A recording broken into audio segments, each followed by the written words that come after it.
साखी का हिंदी वर्जन देखने के लिए डिस्क्रिप्शन देखें।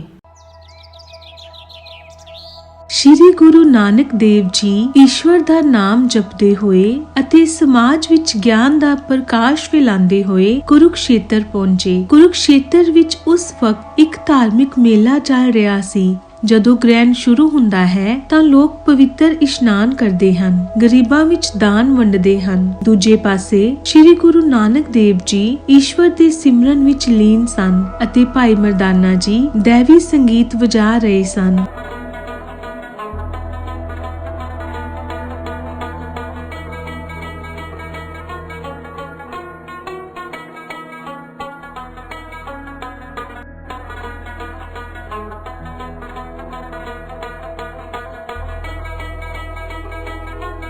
ਉੱਥੋਂ ਹੀ ਹਾਂਸੀ ਪ੍ਰਦੇਸ਼ ਦੇ ਰਾਜਾ ਅਤੇ ਉਹਨਾਂ ਦੇ ਮਾਤਾ ਜੀ ਜਾ ਰਹੇ ਸਨ।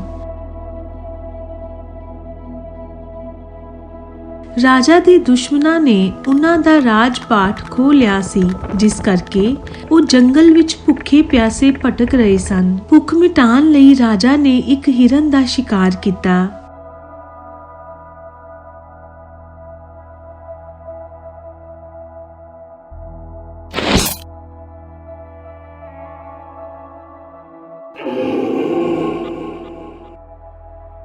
ਪਰ ਰਾਜੇ ਨੂੰ ਇਹ ਨਹੀਂ ਸੀ ਪਤਾ ਕਿ ਅੱਜ ਸੂਰਜ ਗ੍ਰਹਿਣ ਦਾ ਦਿਨ ਹੈ। ਉੱਥੇ ਹੀ ਰਾਜਾ ਨੂੰ ਸ਼੍ਰੀ ਗੁਰੂ ਨਾਨਕ ਦੇਵ ਜੀ ਅਤੇ ਭਾਈ ਮਰਦਾਨਾ ਜੀ ਦਿਖਾਈ ਦਿੱਤੇ। ਗੁਰੂ ਜੀ ਦੇ ਮੁਖ ਤੇ ਤੇਜ ਦੇਖ ਕੇ ਰਾਜਾ ਥੱਲੇ ਉਤਰਿਆ ਅਤੇ ਗੁਰੂ ਜੀ ਦੇ ਚਰਨਾਂ ਤੇ ਡਿੱਗ ਪਿਆ। ਰਾਜ ਮਾਤਾ ਵੀ ਆਪਣੀ ਪਾਲਕੀ ਤੋਂ ਥੱਲੇ ਉਤਰੀ ਅਤੇ ਉਸਨੇ ਗੁਰੂ ਜੀ ਨੂੰ ਪ੍ਰਣਾਮ ਕੀਤਾ ਅਤੇ ਉਸ ਪਿੱਛੋਂ ਭੁੱਖ ਮਿਟਾਉਣ ਲਈ ਰਾਜੇ ਦੇ ਰਸੋਈਏ ਨੇ ਹਿਰਨ ਨੂੰ ਇੱਕ ਵੱਡੀ ਕੜਾਈ ਵਿੱਚ ਪਕਾਉਣ ਲਈ ਪਾ ਦਿੱਤਾ। ਰਾਜਾ ਨੇ ਆਪਣੇ ਦੁੱਖ ਨੂੰ ਗੁਰੂ ਜੀ ਨੂੰ ਦੱਸਿਆ। हे दयालु गुरुवर, मेरा राज दुश्मना ने मेरे तो खो लिया है। मैनू यह आशीर्वाद दो कि मैनू मेरा राज वापस मिल जावे।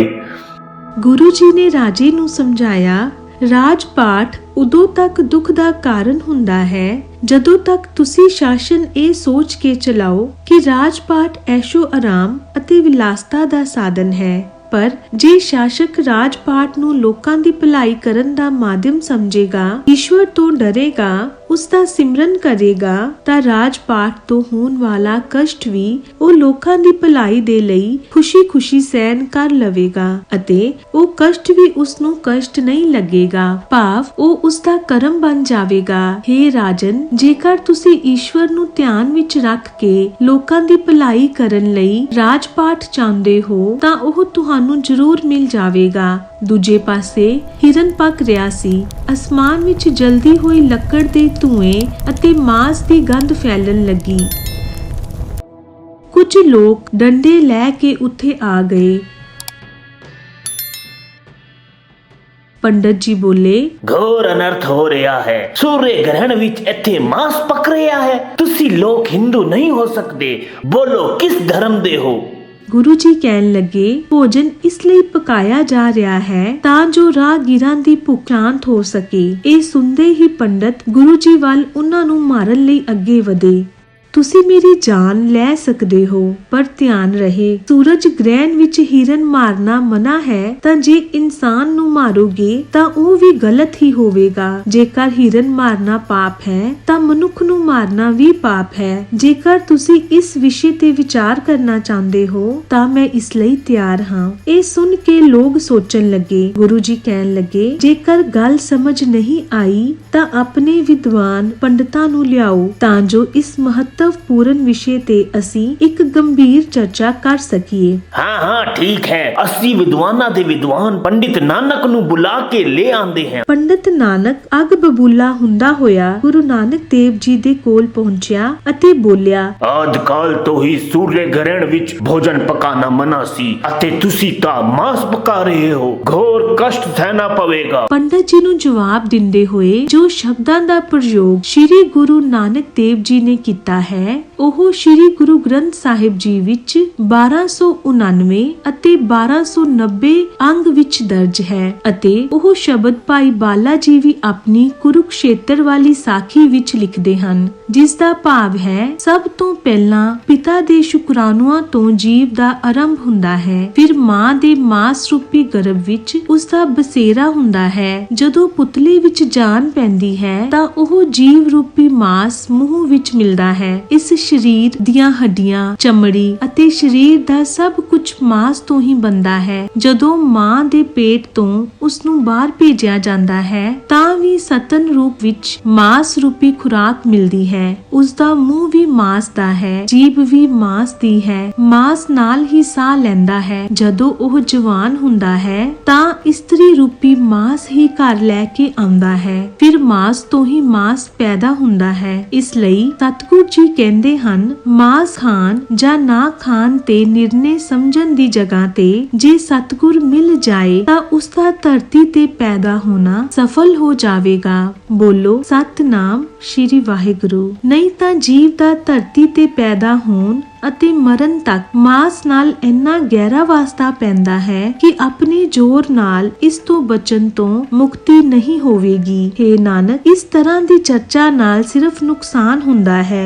ਹੇ ਪੰਡਤ, ਤੂੰ ਮਾਸ ਦੀ ਚਰਚਾ ਕਰਦਾ ਹੈ, ਪਰ ਨਾ ਤਾਂ ਤੈਨੂੰ ਅਧਿਆਤਮਕ ਗਿਆਨ ਹੈ, ਨਾ ਹੀ ਤੈਨੂੰ ਧਿਆਨ ਦੀ ਕੋਈ ਸਮਝ ਹੈ। ਇਸ ਕਾਰਨ ਤੈਨੂੰ ਇਹ ਨਹੀਂ ਪਤਾ ਕਿ ਸਾਗ ਅਤੇ ਮਾਸ ਵਿੱਚ ਕੀ ਫਰਕ ਹੈ ਅਤੇ ਕਿਸ ਦੇ ਖਾਣ ਵਿੱਚ ਪਾਪ ਹੈ। ਪਰ ਸਾਡੇ ਗ੍ਰੰਥਾਂ ਵਿੱਚ ਵੀ ਤਾਂ ਇਹੀ ਕਹਾ ਗਿਆ ਹੈ ਨਾ।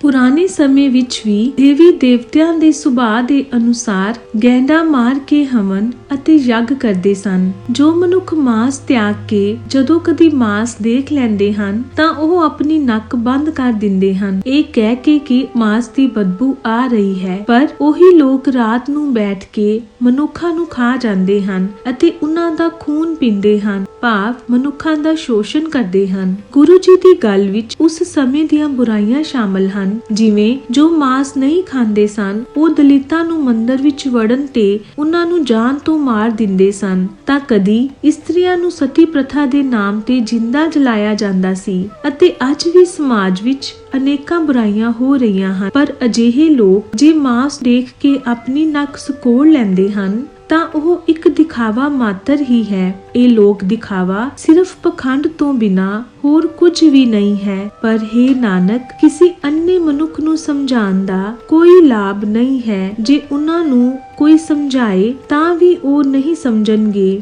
ਜੇਕਰ ਕਹੋ ਤਾਂ ਅੰਨਾ ਕੌਣ ਹੈ? ਅੰਨਾ ਉਹ ਹੈ ਜੋ ਅੰਨੇ ਵਾਲੇ ਕੰਮ ਕਰਦਾ ਹੈ, ਜੋ ਸਮਝ ਤੋਂ ਵਹੀਨ ਹੈ। ਨਹੀਂ ਤਾਂ ਸੋਚਣ ਵਾਲੀ ਗੱਲ ਹੈ। ਮਾਤਾ ਪਿਤਾ ਦੇ ਰਕਤ ਤੋਂ ਹੋਏ, ਭਾਵ ਮਾਸ ਤੋਂ ਹੀ ਪੈਦਾ ਹੋਏ ਅਤੇ ਮਾਸ ਤੋਂ ਹੀ ਪਰਹੇਜ਼ ਕਰਦੇ ਹਨ। ਦੇਖੋ, ਜਦੋਂ ਰਾਤ ਨੂੰ ਇਸਤਰੀ ਅਤੇ ਪੁਰਖ ਇਕੱਠੇ ਹੁੰਦੇ ਹਨ ਤਾਂ ਵੀ ਉਹ ਮਾਸ ਨਾਲ ਹੀ ਭੋਗ ਕਰਦੇ ਹਨ। ਅਸੀਂ ਸਾਰੇ ਮਾਸ ਦੇ ਹੀ ਪੁਤਲੇ ਹਾਂ। ਸਾਡਾ ਆਰੰਭ ਮਾਸ ਤੋਂ ਹੋਇਆ ਹੈ। ਅਸੀਂ ਮਾਸ ਤੋਂ ਹੀ ਪੈਦਾ ਹੋਏ ਹਾਂ। ਪਰੰਤੂ ਗਿਆਨੀ ਪੰਡਤ ਮਾਸ ਦੀ ਚਰਚਾ ਕਰ ਕਰਕੇ ਆਪਣੇ ਆਪ ਨੂੰ ਸਮਝਦਾਰ ਕਹਿਲਾਉਂਦੇ ਹਨ। ਇਸ ਨੂੰ ਨਾ ਤਾਂ ਕੋਈ ਅਧਿਆਤਮਕ ਗਿਆਨ ਹੈ, ਨਾ ਹੀ ਇਸ ਗਿਆਨ ਦੀ ਕੁਝ ਸਮਝ ਹੈ। ਨਹੀਂ ਤਾਂ ਦੱਸੋ ਪੰਡਤ, ਬਾਹਰ ਤੋਂ ਲਿਆਂਦਾ ਹੋਇਆ ਮਾਸ ਬੁਰਾ ਹੈ ਅਤੇ ਘਰ ਵਿੱਚ ਵਰਤਿਆ ਹੋਇਆ ਮਾਸ ਚੰਗਾ ਹੈ? ਪੁਰਾਣਾ ਵਿੱਚ ਮਾਸ ਦਾ ਵਰਣਨ ਹੈ। ਮਜ਼ਹਬੀ ਕਿਤਾਬਾਂ ਵਿੱਚ ਵੀ ਮਾਸ ਦੇ ਪ੍ਰਯੋਗ ਦਾ ਜ਼ਿਕਰ ਹੈ। ਜਗਤ ਦੇ ਆਰੰਭ ਤੋਂ ਹੀ ਮਾਸ ਦਾ ਪ੍ਰਯੋਗ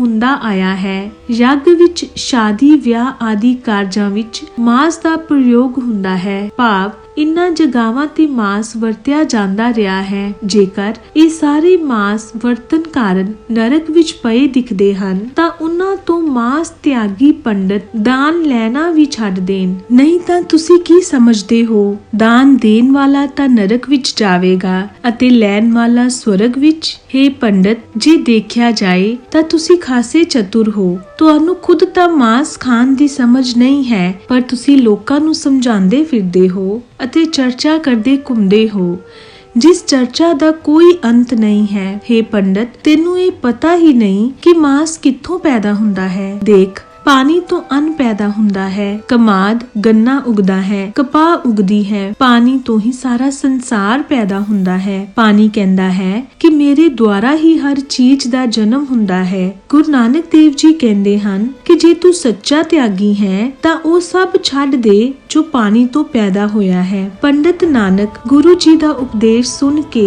ਭਾਵ ਵਿਭੋਰ ਹੋ ਗਏ ਅਤੇ ਬੋਲੇ, ਮੈਂ ਕਿੰਨੇ ਹੀ ਗ੍ਰੰਥਾਂ ਤੇ ਸਿੱਖਿਆ ਲਈ ਅਤੇ ਮੈਂ ਆਪਣੀ ਇੰਦਰੀਆਂ ਤੋਂ ਪਹਿਲਾਂ ਤੋਂ ਹੀ ਜਾਣ ਚੁੱਕਾ ਸੀ ਕਿ ਇੱਕ ਦਿਨ ਮਾਨਵ ਰੂਪ ਵਿੱਚ ਨਾਨਕ ਨਾਮ ਦੇ ਸੰਤ ਆਣਗੇ। ਇਹ ਗੱਲ ਸੋਚ ਕੇ ਮੈਂ ਆਪਣਾ ਨਾਮ ਨਾਨਕ ਰੱਖ ਲਿਆ ਸੀ, ਪਰ ਅੱਜ ਮੈਨੂੰ ਮੇਰੇ ਨਾਨਕ ਮਿਲ ਗਏ ਹਾਂ। ਅੱਜ ਤੋਂ ਮੈਂ ਨਾਨਕ ਨਹੀਂ ਨਾਨੂ ਕਹਿਲਾਵਾਂਗਾ। ਅਤੇ ਇਸ ਪਿੱਛੋਂ ਜੋ ਕੜਾਈ ਵਿੱਚ ਮਾਸ ਬਣ ਰਿਹਾ ਸੀ ਉਹ ਖੀਰ ਬਣ ਗਿਆ ਅਤੇ ਗੁਰੂ ਜੀ ਨੇ ਸਭ ਨੂੰ ਲੰਗਰ ਚਖਵਾਇਆ। ਜੋ ਵੈਗਨਿਜ਼ਮ ਨੂੰ ਮੰਨਦਾ ਹੈ, ਭਾਵ ਜੋ ਦੁੱਧ ਦਹੀਂ ਨੂੰ ਵੀ ਮਾਸ ਸਮਝ ਕੇ ਤਿਆਗ ਦਿੰਦਾ ਹੈ, ਜੋ ਵੈਜੀਟੇਰੀਅਨ, ਐਗੀਟੇਰੀਅਨ ਅਤੇ ਨਾਨ ਵੈਜੀਟੇਰੀਅਨ ਨੂੰ ਪਾਪੀ ਕਹਿੰਦੇ ਹਨ, ਜੋ ਵੈਜੀਟੇਰੀਅਨ ਹੈ ਉਹ ਐਗੀਟੇਰੀਅਨ ਅਤੇ ਨਾਨ ਵੈਜੀਟੇਰੀਅਨ ਨੂੰ ਪਾਪੀ ਕਹੇਗਾ, ਜੋ ਐਗੀਟੇਰੀਅਨ ਹੈ ਉਹ ਨਾਨ ਵੈਜੀਟੇਰੀਅਨ ਨੂੰ ਪਾਪੀ ਕਹੇਗਾ, ਜੋ ਨਾਨ ਵੈਜੀਟੇਰੀਅਨ ਹੈ ਉਹ ਸਭ ਨੂੰ ਹੀ ਪਾਪੀ ਕਹੇਗਾ, ਕਿਉਂਕਿ ਸਾਰੇ ਚਮੜੇ ਦੇ ਬਣੇ ਹੋਏ ਜੁੱਤੇ, ਬੈਲਟਾਂ ਅਤੇ ਸੋਫੇ ਪਤਾ ਨਹੀਂ ਕੀ ਇਸਤੇਮਾਲ ਕਰਦੇ ਹਨ। ਇਸ ਲਈ ਸਤਿਗੁਰੂ ਜੀ ਕਹਿੰਦੇ ਹਨ, ਮਾਸ ਖਾਣ ਜਾਂ ਨਾ ਖਾਣ ਤੇ ਨਿਰਣੇ ਸਮਝਣ ਦੀ ਜਗ੍ਹਾ ਜੇਕਰ ਸਤਿਗੁਰ ਮਿਲ ਜਾਏ ਤਾਂ ਉਸ ਦਾ ਧਰਤੀ ਤੇ ਪੈਦਾ ਹੋਣਾ ਸਫਲ ਹੋ ਜਾਵੇਗਾ। ਬੋਲੋ ਸਤਨਾਮ ਸ਼੍ਰੀ ਵਾਹਿਗੁਰੂ। ਹੁਣ ਤੁਸੀਂ ਸਾਡੀ ਐਪਲੀਕੇਸ਼ਨ ਵਿੱਚ ਸਾਖੀਆਂ ਕੈਟੇਗਰੀ ਵਾਈਜ਼ ਦੇਖ ਸਕਦੇ ਹੋ, ਗੁਰਬਾਣੀ ਸੁਣ ਸਕਦੇ ਹੋ ਅਤੇ ਪੜ੍ਹ ਸਕਦੇ ਹੋ। ਐਪ ਡਾਊਨਲੋਡ ਕਰਨ ਦੇ ਲਈ ਅਤੇ ਸਾਨੂੰ ਸਪੋਰਟ ਕਰਨ ਲਈ ਡਿਸਕ੍ਰਿਪਸ਼ਨ ਦੇਖੋ। ਸਤਨਾਮ ਸ਼੍ਰੀ ਵਾਹਿਗੁਰੂ।